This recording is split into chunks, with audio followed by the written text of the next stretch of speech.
Do you think we can wait if you want for a bit, or we can cut the beginning out as of Okay. so. Hi everyone, thank you for joining us today. I'll give us a short introduction about the person who has joined us today. Um, Anungla Zoe Longkumer is a curator, editor, author, and consultant in literature, film, music, and art from Nagaland. She has written the book Folklore of Eastern Nagaland in 2017 and edited an anthology of women's writings from Nagaland, The Many That I Am, published by Zubaan in 2019, which we hope to talk about today, if you can see that. She was also yeah, thank you. She was also the cultural consultant for Patal Lok season 2 that came out on Amazon Prime earlier this year. I'm Radhika Timbaria from Champaca Bookstore, and we're very happy to have you here today. Thank you so Welcome, much, Anugla. Radhika. Yeah, thank you Mm. so much, Radhika. Uh, it's nice. It's nice to be here also, meeting new people, meeting you, meeting Duty and the Champaka team, and also talking about this book, like, which was such an experience for me. So even after 6 years, it's very heartening to know that it's relevant still, and people are interested. Very much so. And if you ever get an opportunity, we'd love to host you in our stores in Bangalore if you ever come by.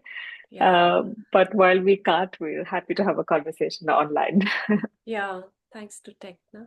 Mm, Thanks to tech. These are the good uses of technology. yeah.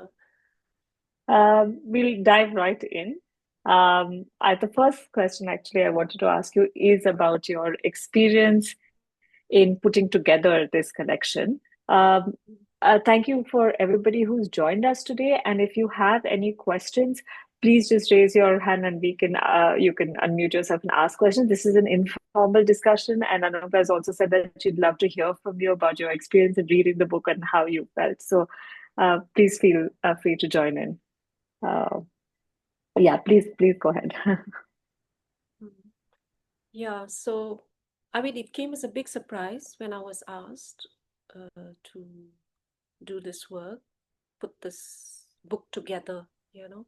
So I would say, like, just to put it in a few words, I would say it was a journey of discovery and also, feeling a lot of joy and sorrow at the same time. So it was like a discovery because, I had just recently, I think it was just a couple of years after I started actually living in Nagaland when I was asked to do this project.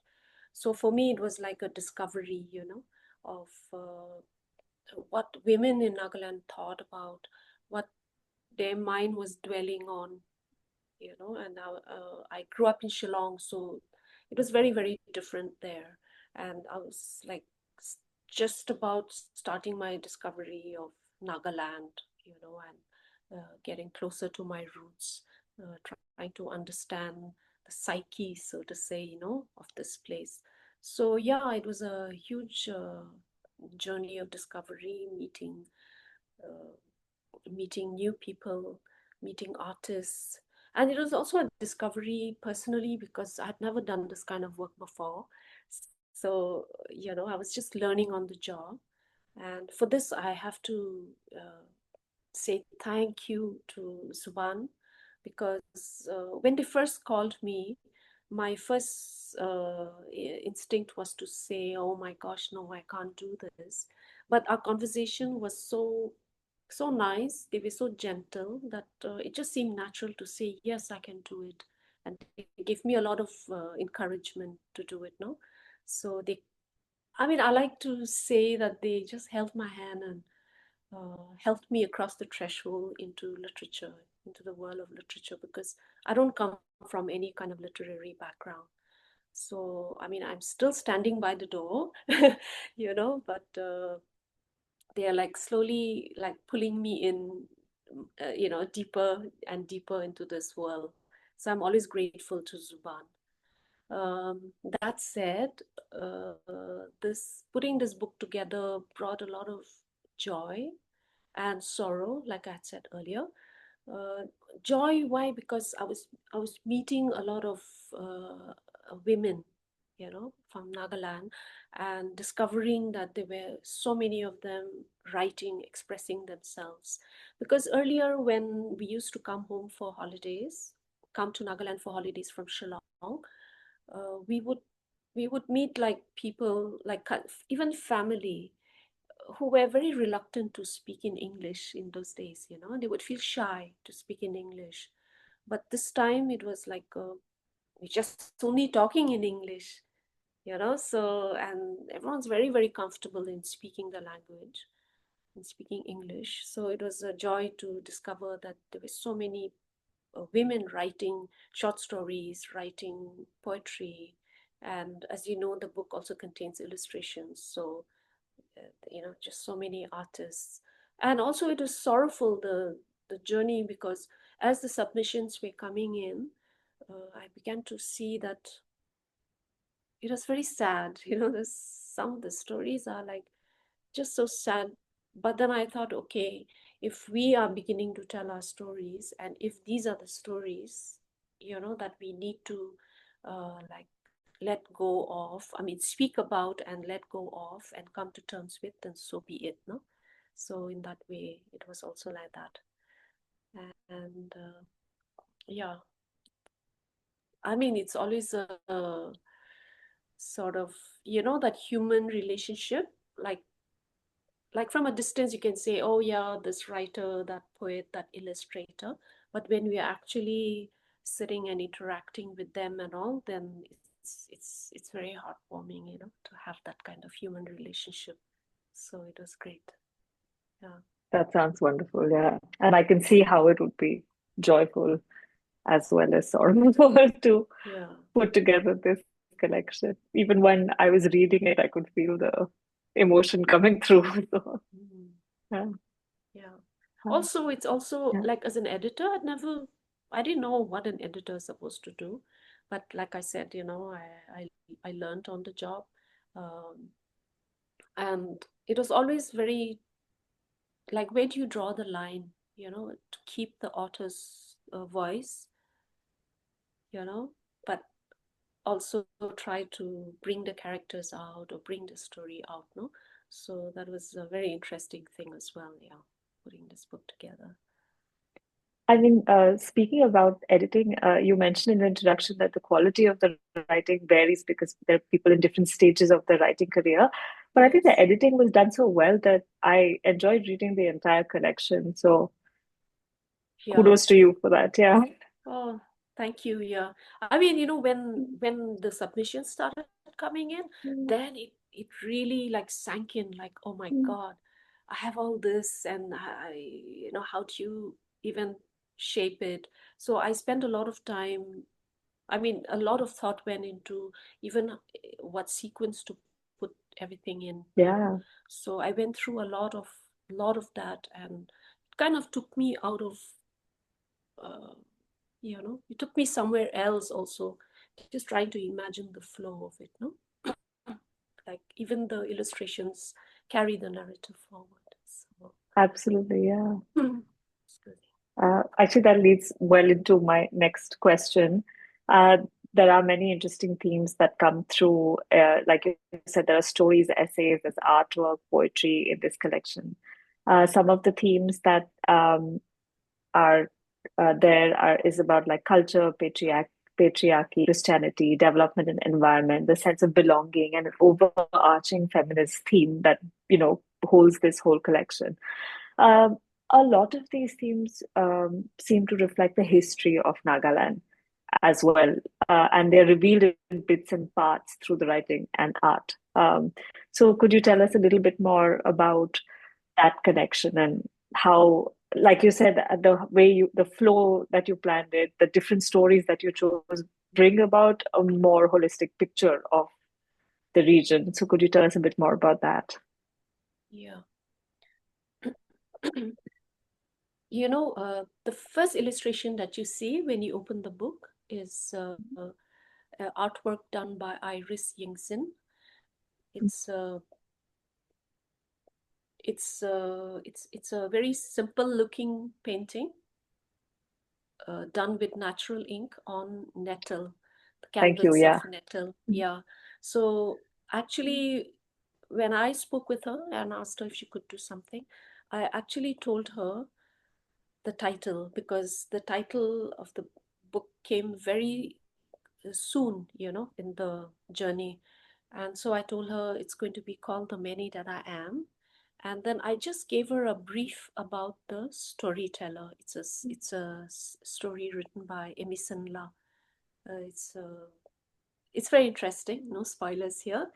So it just uh, there's an element there. It's actually like an earthen pot, yeah, earthen pot in the story. So when Iris heard this, she came up with that. And initially, I thought that this artwork would be the cover. And Mm, it's only later that Zubaan explained to me that there was a cover designer, mm, cover artist, and cover designer, and that all the anthologies that come out from the Northeast would follow a theme mm, cover wise. So that became actually the first illustration in the book. And then the second illustration is an artwork. It's actually originally it's in color, but we all the illustrations were to be in black and white for this book, so it was yeah. converted to black and white. So this is an oil on canvas artwork that depicts very strongly a man, and it has all the elements of Nagaland, the shawl, the motifs, the Mm, mitoon, and everything. And if you look carefully, you'll find the figure of a woman way back in the background, you know. So yeah. when I thought about it, I was like, okay, this we're going to start now. And also when Amy Sinla's story, where Hillsgrove Houses came in, I knew that the book had to begin with this story, because it's Yeah. also something very, very relevant, very Yeah. relatable anywhere in the world, you know because this is a story, like you had mentioned, environment and development, and the struggle that all of us are facing everywhere, and it is also kind of a bit brutal.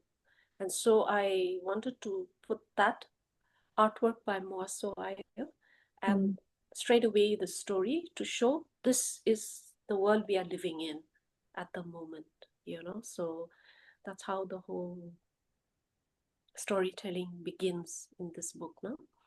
yeah. And to answer your question, actually, we our history is such, that okay, ours, even in the traditional past, ours was a patriarchal system, social system, uh, and obviously, the woman is like, plays. She has no voice, also, no, Mm, in any platform, in the councils, in any platform in society, even in the traditional past. And I always try to make this point that a lot changed when the invasion by the British, and the advent of Christianity and all. A lot changed, but the patriarchy didn't change, because I mm, think the invaders were also patriarchal. yeah. Were also, so that really strongly remained.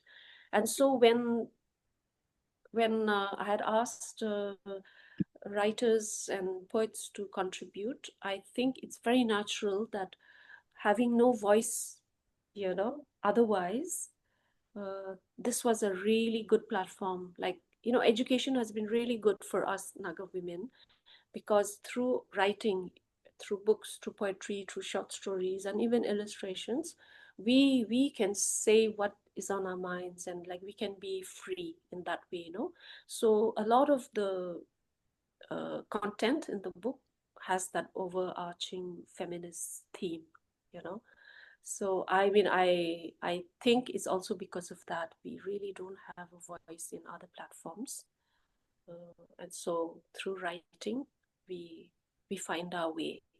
And also, when you think about our history, uh, during the Second World War, so the British were already here, right from the 1800s, Mm, the later part of 1800s. And so when Second World War rolled by, came, I mean, it reached Nagaland also, because the Japanese had kind of marched through Myanmar and had entered Manipur and all that. And Mm, that's when the British also, started to reinforce, uh, yeah, their troops and everything. And so there was this big battle in Manipur, in Imphal, the Battle of Imphal and Battle of Kohima. So, we're in such a remote location, but Second World War, like, our people really, really experienced it. Suddenly mm, seeing aircraft, suddenly hearing the marching of boots on our land. So obviously it has had an impact in our psyche as well. So I was very, very happy to include that one story that mm, tells so much, and it's a human story. It talks of a love shared between a Japanese soldier and a and a Naga woman in this village, which the Japanese had, you know, kind of stormed into to set up a camp, you know. But then love transcends everything, and so it was very, very important for me to put that story in, and also say this is also a part of our history. What has yeah, happened. Yeah. And of course, like everywhere, the patriarchy and the Christianity, or faith, that we yeah, Christianity. I mean, I guess in the past you could say that we Nagas were animists, because we lived in very close commune with nature, and we we would we believed that there were spirits of everything: the water, the forests, the land, the sky, the stone. We there was such a beautiful it was such a beautiful life, you can say, very, very close with nature, and very respectful of nature.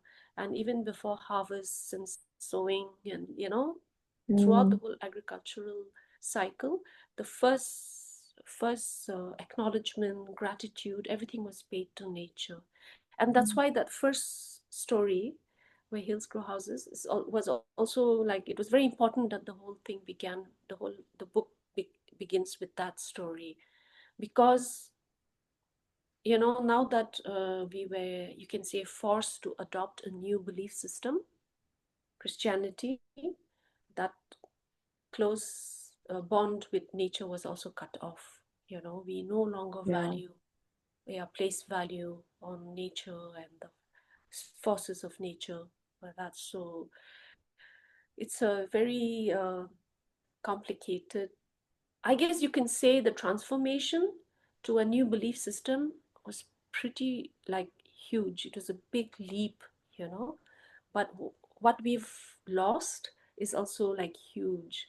And so even though the transformation, or the, say, the conversion to a new belief system is so, like, I mean, people are very proud. Naga people are very proud to say we are Christians, and they are very not shy to profess their faith in mm, Christ and all that. But I think we carry a lot of trauma, and mm, because of the invasion, we were kind of, you can say, like, uh, thrown off the track, you know, and we are actually neither here nor there, and there is an identity crisis, that we are all the time trying to work out and trying to understand ourselves. And so I think when uh, we are writing, we are trying to express ourselves through art, this is what comes out, no? This is what is revealed. mm. So I hope I answered your question. Yeah, you did. And also, I was Mm. thinking the letter which about the conflict, that was also such a Yes, heartbreaking story, and that's yes, another episode in the history as well. So, yes, yes. it, Because actually, yeah, you will hear it in political circles, and all people say, ours is a unique history, ours is a unique history. because what happened is that it was also very hard for the British to subjugate the Naga people, the Mm. warriors. We were warrior people, and they only managed it because they had the gun. We Mm. had the spears and the machetes, and so they would like burn up granaries, burn up villages, and really kind of that's how they managed to subjugate the Naga people, you know. So it's yeah, there's a lot of trauma we carry, and although we are trying to do our best in every field, in every walk of life, we still Mm. have that underlying trauma which we are always trying to sort out, yeah, and trying to balance it, no, with Yeah, marching forward with the rest of the world, so to say. Yeah. yeah, Mm. yeah. I do have a few more questions, and you've answered actually some of them already. Yeah. Mm-hmm. But uh, I was going to ask if you'd like to do a little reading from um, any part Mm. of the book. And Yeah. if anybody has any questions or any comments, please feel free to join in. Uh, Um, okay. May I just ask you a question which is Sure. related to what you just said? So Yes. one of my questions was when I read this book, so I was gifted the Zubaan subscription for my birthday by a bunch of friends, Oh, which is how I got this, and I'm so grateful because I nice would friends. never. You have nice I friends. know. And I would have never picked it. I would have never picked this book up otherwise. Like, not because Oh, of any, you know, it's not because I don't want to learn about this, but it's just very different from the usual genres that I read. So I'm very oh, grateful that I got to read this book. Thank you okay. for writing it. I am reading it for the second time now, and Oh, it's just so beautiful. And I was just wondering if you feel a sense of anger and a sense of injustice by how little we study about the Northeast and the struggles of different people, especially like we don't learn about it in mainstream history. Like I did not learn about it in school. We usually only learn Mm, about what happened in Delhi or what happened in like central India, and there are just so many parts of history that are missing, and this was a huge chunk of history that was definitely missing from our textbooks. Do you feel a sense of anger towards that? Because I feel a sense of anger, and I'm not even from Nagaland. Like I'm just like, why am I reading about this now? I should have learned about it in school. And I just feel so disconnected and like embarrassed that I don't know something about my own country. And I was just wondering about your thoughts about that. there was a time when I was very angry about many things. But actually, to answer your question, we all grew up, like you were saying, reading history books and geography and all that. And there was always Northeast information on the Northeast missing, you know.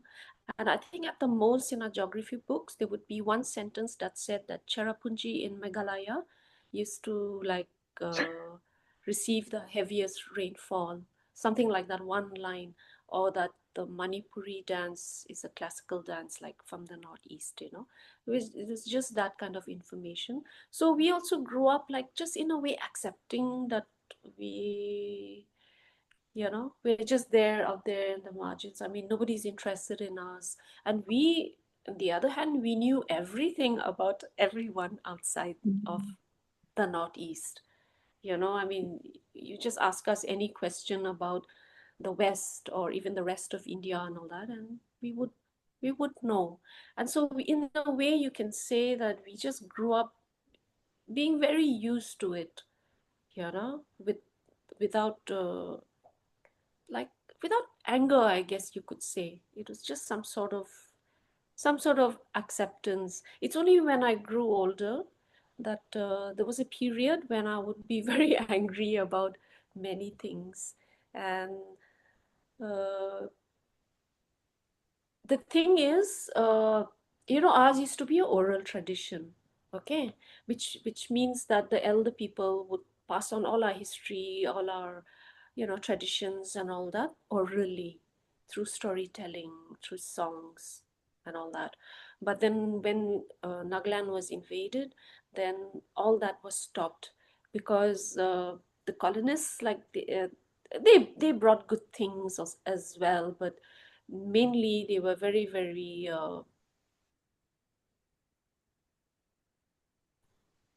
they didn't care about us. They didn't want to know anything about us. Just called us savages and brutes and primitive. I don't blame elder people for not knowing anything, because this kind of practice was stopped, and you could be here and things like that. And so we just adapted. We just kind of got used to it and adapted and all. And for me, the first time when I began to read about all this was actually Tim Au's book, These Hills Call Home. So these are just very, she writes in a very quiet, simple way, but it's not just about ordinary Naga people, but against the backdrop of insurgency, and also the conflict with, the armed forces, the presence of armed forces in Nagaland. So that's when I began to understand and try to know more about our own history, about our history. And then actually another thing that happened was in rather late actually in life, but in 2006, an album came out. It's called How Many Stole the Songs on YouTube. So there was one song, it's called More Than the Fingers of My Hand. And this song actually addresses the invasion by the British, and how in 18 something some anthropologists, British anthropologists, had written somewhere some account that the Nagas are like, they can't count beyond their fingers, the 10 fingers. And so the lyrics of this song, it says like, the blindness that humanity can stand more than the fingers of my hand. And my mother knew all the names of the trees and the flowers, and she knew all the stars. She bore more than a dozen children, and that kind of thing. So all these lyrics, they really like hit me very hard. And when this album came out, How Many Stories Do You Read on My Face, it was like catharsis for me to listen to it, because here it was at last, a Naga person, in a non-angry, non-aggressive way, saying it with such like style and with such pride. So these were all me understand my own history. So there was but like sort of blindly angry, you know. It's only when these things I like, when I got access to all these songs and all these stories and all, that's when I became a bit, and it made me more curious to dig in and try to find as many books as I could, even written by Europeans and all that. Point out, this is just so judgmental what they have said about us, and today I'm very happy because we Naga people, we are writing our own history. We're talking about our traditional past, our history and all that from our own perspective. So it's actually a beautiful thing that's happening. Yeah. Thank you. I really appreciate you sharing these stories with us. Thank you for asking.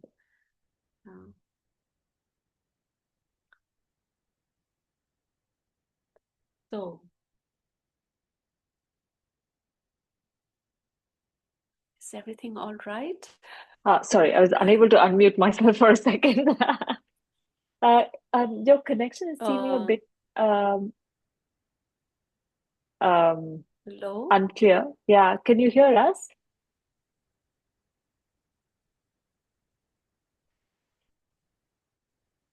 I can hear you. Can you hear me now? It's still a little unclear. Can you hear me? We can hear I'm so you sorry a little about that. bit, but I think it's getting stuck a little bit. Mhm.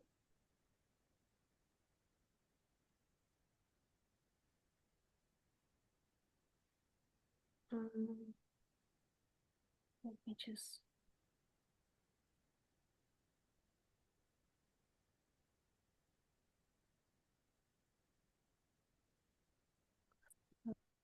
Is No worries. I think it seems to be better. it still We can hear you sounding? now. It's better now? It seems to be better. Is everyone able to hear now? Yeah. Okay. Yeah. I think this works. It's okay? Yeah. All right. Okay.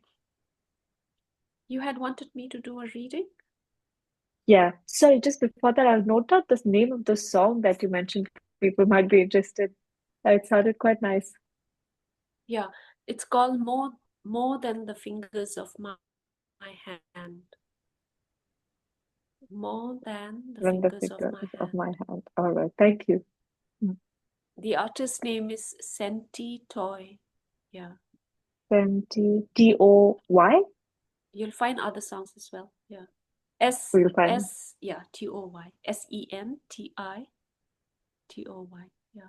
Thank you for sharing that. Yeah, please go ahead with the reading. Mm. Yeah. Actually, there's just so many. It is very hard for me to choose.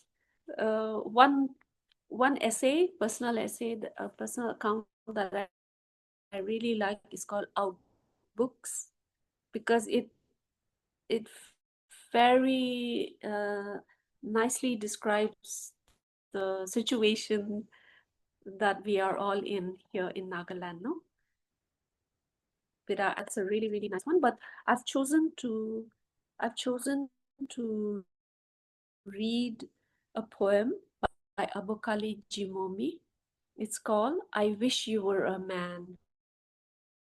And I don't know why I've chosen it, but let me just read it. Just as the seasons turn, again and again they say to her, again and again, woman, I wish you were a man. We could have been buddies, going out drinking, thrashing out issues, talking politics. Your ideas would be taken seriously. If you were a man, sounding real tough and loud, you would be convincing. We could talk freedom fighters and illegal immigrants all night. We could talk seriously about corruption and power abuse. Political and socio-economic issues, that's a man's world to manage. Woman, I wish you were a man. What you're saying actually makes sense. Your concerns, discontentment, solutions, they feel right. But woman, you have no say, no matter how original and true your words. Woman, you remain woman. So talk about flowers and pigs and clothes and shoes. Woman, even women want women to know their place. Smiling, silent, simple minded. So be where you are placed to be. But if you were a man, you'd be you, not an identity borrowed from your father or your husband. You'd be you, voicing out what matters as a human, not merely a woman. We can't listen, no matter how wise your words. Woman, what a waste you weren't born a man.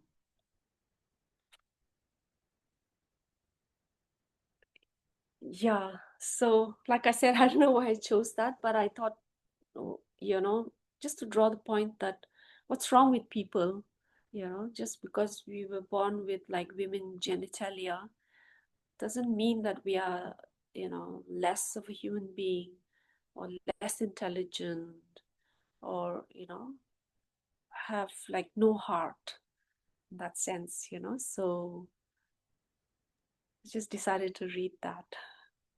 That was Yeah. beautiful. Thank you. Yeah, it sometimes feels unbelievable that anybody could think like that, but it's so true. Yeah. Yeah. Yeah. I also wanted to ask you if, since again, yeah, this book came out about 6 years ago, and in the past decade or so, there has been more writing coming out of Nagaland, which is really lovely to see. Mm.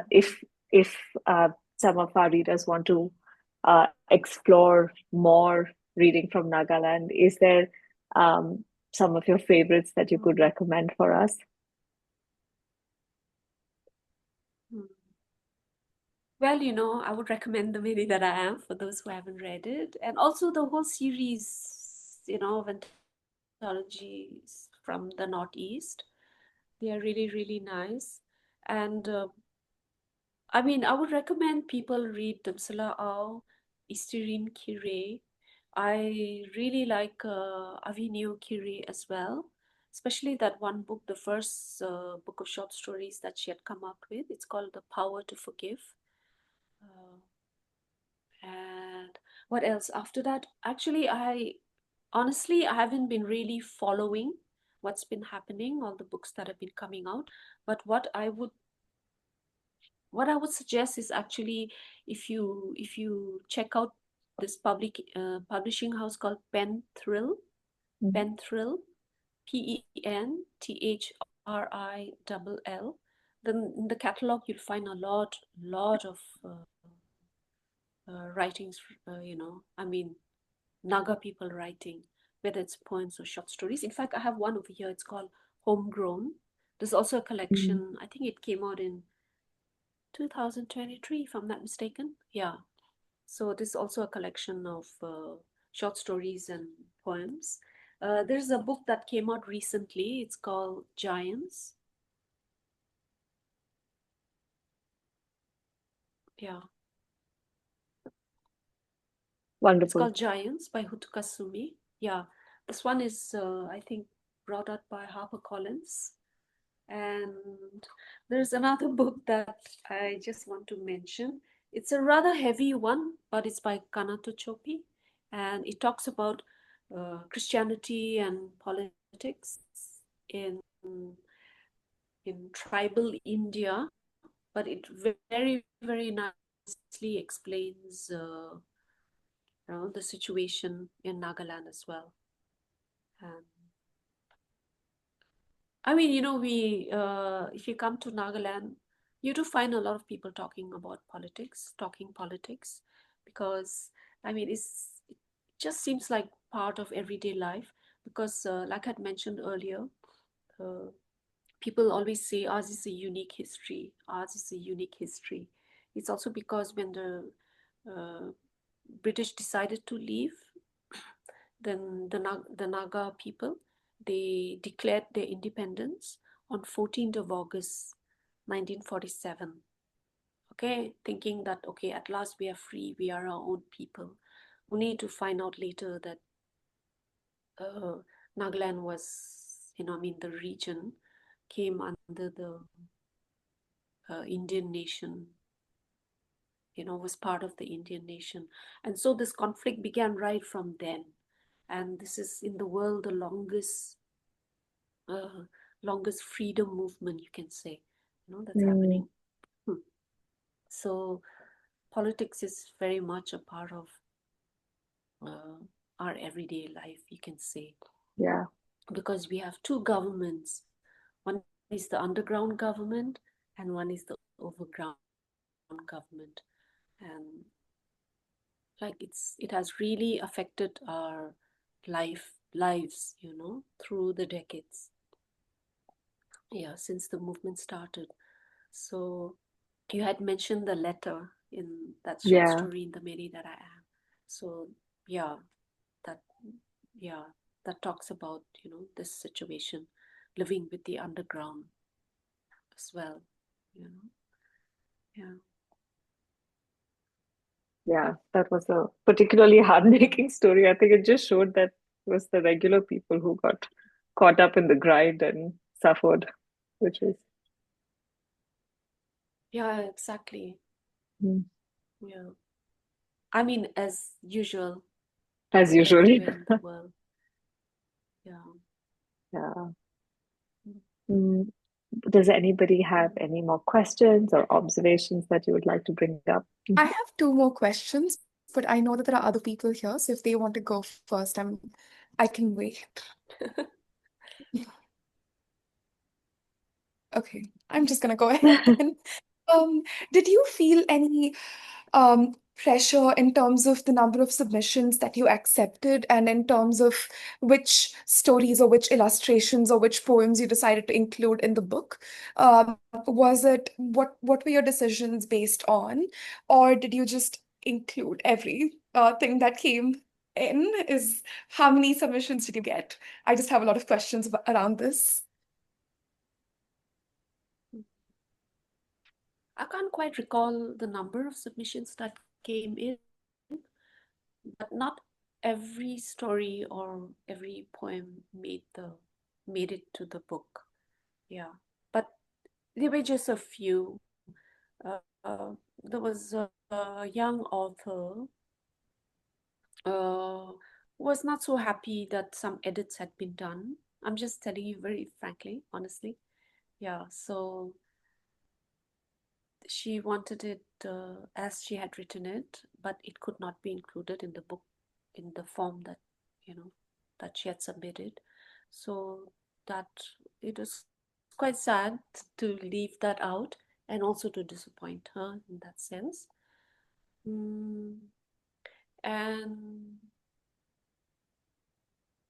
I don't remember it being such a tough decision, and I think most of it actually made it to the book. It's a rather slim volume actually.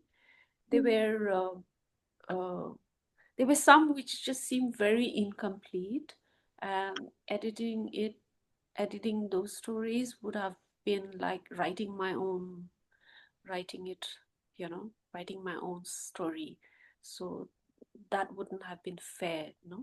So I can't quite recall how many submissions are there, but I think there are like 32 contributors to this book. So that's Mm, quite a lot, quite a lot. And by one contributor, there are like three, like some of them contributed a lot. And so I included, like, say, I think there are two stories by Emisenla, and then by Abu Kali, there are like two poems and a short story, like that. So at the end of it, I wasn't looking at who contributed what, but what the content was, no? Yeah, and how well how well it was like reading from beginning to end. Yeah. absolutely.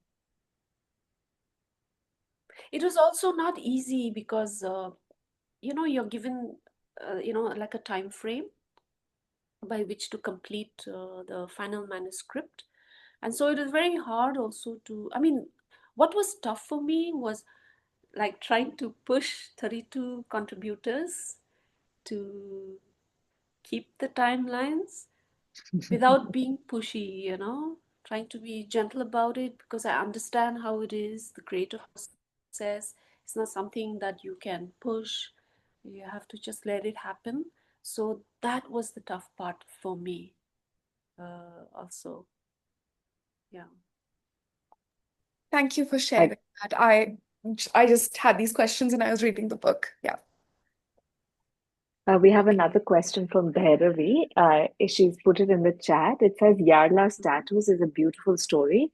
Could you tell us how tattoo culture in Nagaland has evolved in contemporary times? She also says, sorry, she hasn't put on her audio video. She's having trouble with her Wi-Fi, but she'd like to know. Okay. I like that question because it talks about tattoos. Yeah.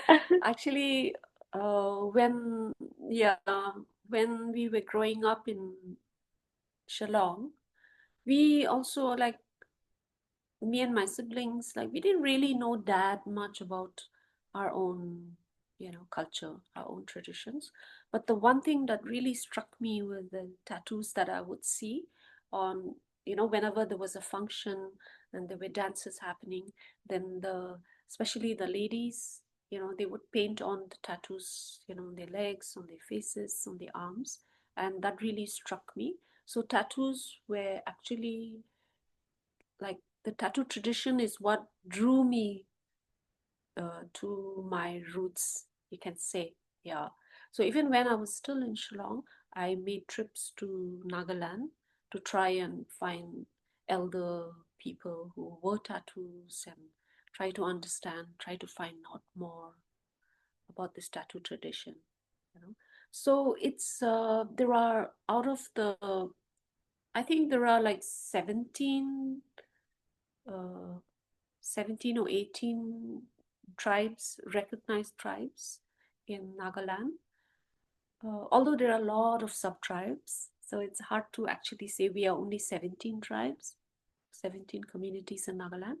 But out of all of us, there are only eight communities who who have this tattoo art tradition, and they're mostly from the eastern Nagaland area, and also includes the Ao Naga and Puchuri. Yeah, so there are just like 8 tattooing tribes actually, and each of them they have their own stories of how they how this tattoo culture started in their community. So it's hard to say that this is why this tattooing culture started, uh, because there are just so many stories about how it happened. But I also believe that world history, there's so much of movement of people back and forth, in areas. So also in the Nagaland area where Nagaland is located, I know that there were groups of people who were traveling in this direction and then coming back in that direction, because if you look at the tattooing cultures, or even in Polynesia, or just in the other Asian countries, you find there are just so many similarities, so many common, like there's so many motifs that are common among the Nagas, as well as, say, in Indonesia, or, further, uh, yeah, further down in Polynesia and stuff like that, no? So we also have it's also the hand tapping, it's called the hand tapping method, because there is this like uh, one stick where they tie thorns from plants, and it also depends from community to community which thorns they are. Sometimes they are the thorns from the rattan cane. Some are from lemon trees, things like that. So they tie these thorns to a stick, and then they use another stick to tap on it, so it uh, contacts on the skin, no? Like that, it pierces the skin. And even the ink is it's all very organic.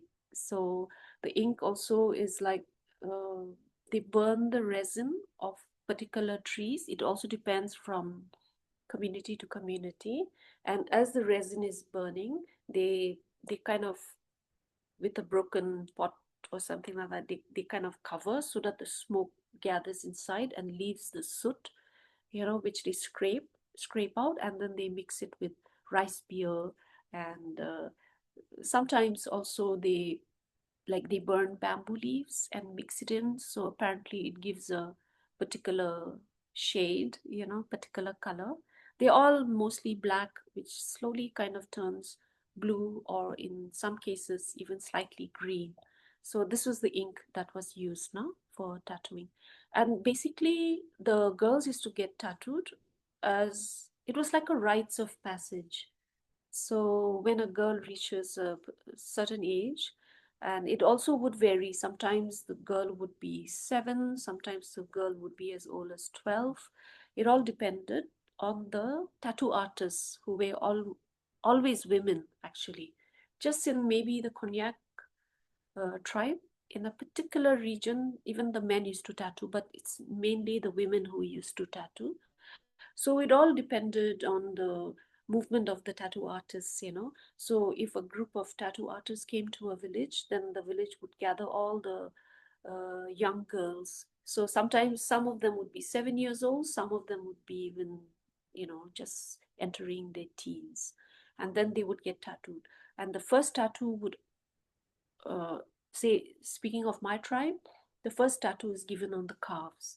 And that signified that, okay, now you are a full-fledged member of the community. So it was always a very exciting, like from all the, conversations I've had with elder women, it was, they always recall that with so much of excitement still, like to be part of the community, and, now you're a member of the community and stuff like that. So then when the tattoo artist came round to the village the second time, maybe it was a year later, or like after some months, then they would get other tattoos. Like in my tribe, it would be next on the chin, then on the forearms, and then on the shoulders, and then just around the navel, and also down the neck and on the chest.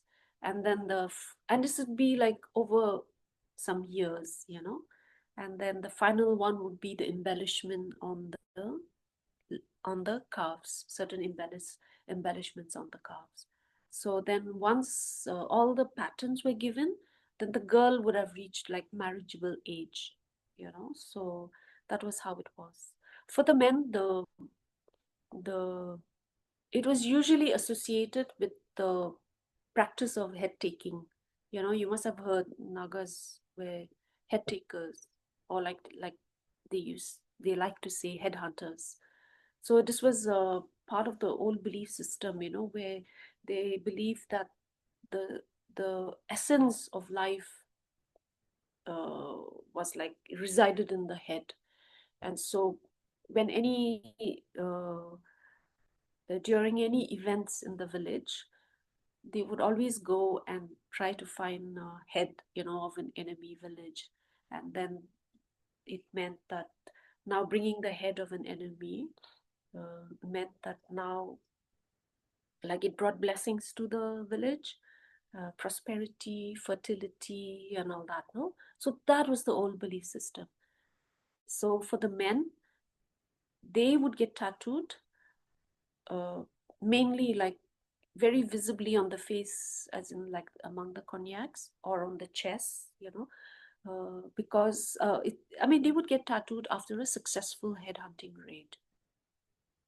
So if you were so brave as to go out and, you know, bring the head of an enemy, then, you were considered really valiant, and you could wear a medal, so to say, and that was in the form of a tattoo. For the men, yes, in some communities, tattoos were also given as an initiation, into the community. So when they were just young boys, just entering puberty, perhaps.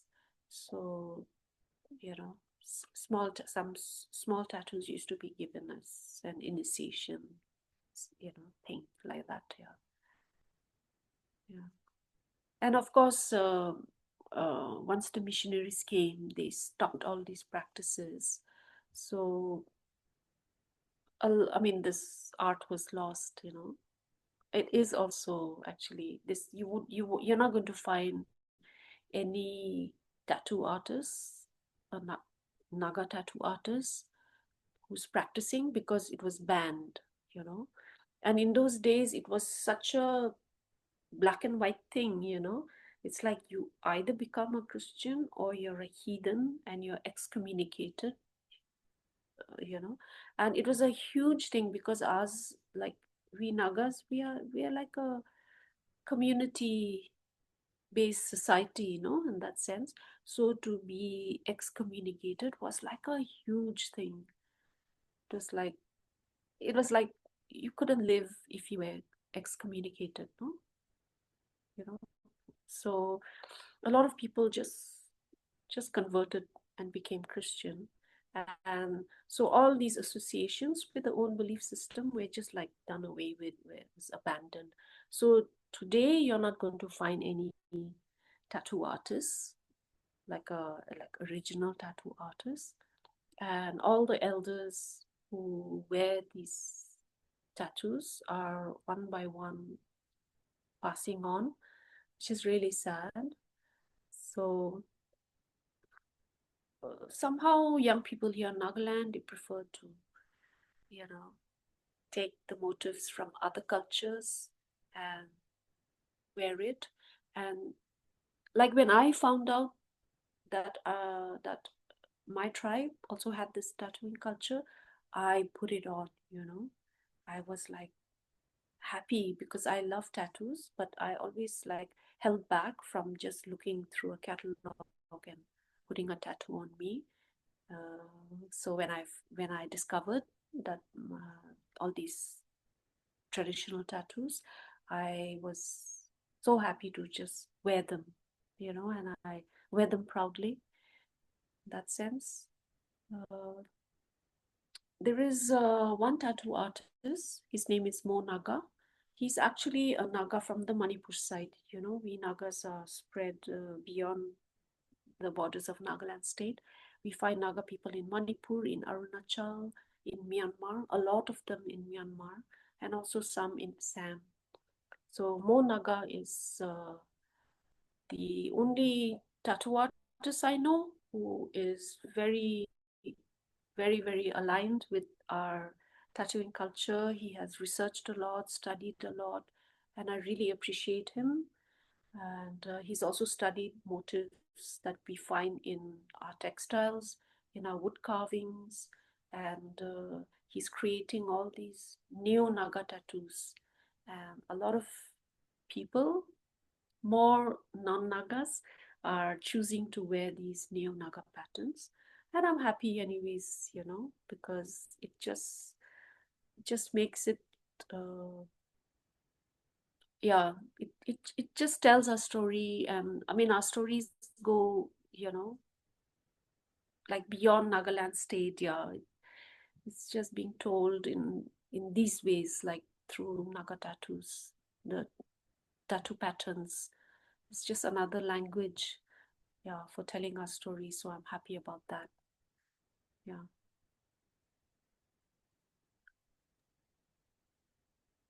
Bhairavi says, thank you for sharing. I'm happy. Me too. Yeah, this has been such a lovely conversation. Thank you very much, Anungla. Yeah. Thank you. Thank you for including me. Also, I just want to say one thing. Yeah. It just occurred to me that actually all the people in Nagaland who are writing, whether it's like novels, short stories, uh, illustrating, poetry, they are they always somehow always include some element of our heritage. Mm. There's always that, and I think I like to call all the authors, the poets and illustrators in Nagaland as the translators. They are actually the first translators, and they have they're really using the language also so much to their benefit, for trying to, because before even writing you have to understand first, no? And there is not much Mm. literature that that we have. So they are the first ones, no, to be, to start writing our stories and all that. Mm. So I like to call them also, I think they are really the first translators, of our culture and our traditions. So yeah, Yeah, I just Yeah, wanted to that say that. makes a lot of sense. Yeah. Yeah. And actually, I just want to also show you one book. Hmm. I think this is supposed to be the cover, okay? Hmm. Because it's in Japanese, so I think they Okay. read it this other way, and it has the title and everything. So this book, it contains some selections from the many that I am. Oh, how Yeah, lovely. yeah, because you know this series, uh, you know, all the 6, 7 books that have come out in this series is, as you know, published by Zubaan in association with the Sasakawa Peace Foundation. Yeah, So it says that at the back. Yeah. yes, so the Sasakawa Peace Foundation, they really liked the stories, and at that time the Nagaland book, the Manipur book, and the Arunachal book had come out. So they selected stories and poems from these 3 anthologies and brought this out. It's in Japanese. Sadly, This I is can't. wonderful. Yeah, I can't read it, but I can read my name in English. I mean, you can just read the names in English, and the rest of it is all in Japanese. So, unfortunately, yeah, there is that distance, but I'm very happy to have a copy of this book, and I just wanted to share this in case anyone out there uh, Yeah, we knows didn't know that. Japanese, That's really reads nice. Yeah. Japanese. Yeah, so this book is there. So yeah, I was very very happy when this happened. And I would often wonder what the Japanese people who are reading these stories actually think about it. Yeah, Yeah.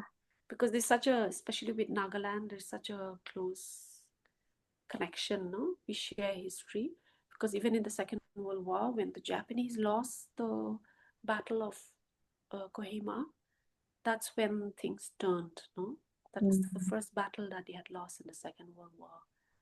And after that, everything went down, and yeah, they were defeated that way. But again, there are many accounts of how the Naga people were very sympathetic to the Japanese soldiers. And as you can imagine, you know, I mean, you can understand why we look similar. And yeah, there are some elder people who are still alive who remember certain soldiers, Japanese soldiers, who also taught them certain words. And yeah, there was a lot of sharing and things like that. Yeah, How lovely. Yeah, thank you for sharing that. yeah, I'm happy to. Uh, yeah, uh, does anyone have anything else to add? We've had a lovely, lovely conversation, and we look forward to maybe someday hosting you in person. Yeah, And that would be for lovely. yeah, and for everyone who hasn't read the book, please do. It's available at Champaca. It's also published by Zubaan. It's a lovely collection. And everything that Anungla has recommended, I'll put together in an email or even put together below this video and share so we can read more together.